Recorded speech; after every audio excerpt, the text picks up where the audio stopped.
Hello guys, Mommy Archer and Ellie Archer here. At dahil sobrang init po ng panahon ngayon, usong-uso na naman po yung pagtubo ng mga skin rashes sa ating mga balat, especially po ang bungang araw. Hindi lang po mga bata ang nagkakaroon ng bungang araw, pati din po tayong mga magulang. Kaya kailangan po natin ma-regulate yung temperature ng ating katawan. Napakamahal din naman po ng bilihin sa panahon ngayon dahil nga affected po tayong lahat ng El Nino.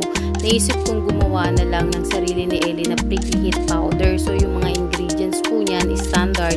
At the same time, meron lang po kung dinagdag para po mas maging suiting doon sa aming balat. So pag bumili kasi sa labas, konti lang tapos medyo expensive pa. Since marunong naman ako na lang yung gumawa para sa amin at matagal pa namin yan magagamit. At the same time, magagamit din po ng aking tatay kung kinakailangan po.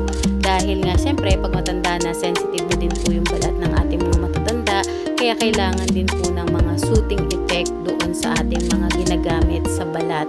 At ang laki pa po ng natipid namin. So, advice ko lang po, palagi po nating ingatan ang ating mga sarili, ang ating mga katawan, lalong-lalo na po ang ating balat. Uminom po ng maraming tubig, lalo sa panahon ngayon na napakainit.